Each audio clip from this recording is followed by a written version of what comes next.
ప్రతిదీ ఆటోమేటిక్ అయిపోతున్న ఈ రోజుల్లో, ఇలా కార్ కూడా ఆటోమేటిక్‌గా ఎళ్తది అని మనం ఎప్పుడన్నా అనుకుంటామా?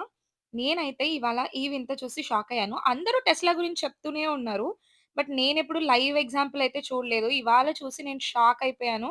చూసారా? ఆ యాక్సిలరేటర్ మీద కానీ, బ్రేక్ మీద గానీ కాలు లేదు. అండ్ స్టీరింగ్ మీద చేతులు గూడా లేవు. దానంతటికి అదే ఆపరేట్ చేసుకొని డ్రైవ్ చేసేస్తుంది. డ్రైవ్ చేయడం ఒక్కటే కాదు, మనం పార్కింగ్ స్పాట్ ఒకటి సెలెక్ట్ చేసి పెడితే, దానిలోకి దానంతటికి అదే నీట్‌గా తీసుకెళ్ళి పార్కింగ్ చేసేస్తుంది. నేనైతే ఇంకా ఈ వింతని చూసి షాక్ అయిపోయాను కాసేపు. ఎంత ఎక్సైట్ అయిపోయానో చిన్న పిల్లల్లాగా. ఇంక నేనొక్కదాన్నే చూస్తే ఎందుకు ఊరుకుంటాను? దాన్ని ఖచ్చితంగా మీకు కూడా చూపియాలి అనుకుంటాను కదా! అందుకే ఈ వీడియోనైతే రికార్డ్ చేశాను. దీని పైన మీ స్పందన ఏంటో నాకు కామెంట్ సెక్షన్‌లో చెప్పడం మాత్రం అస్సలు మర్చిపోకండి.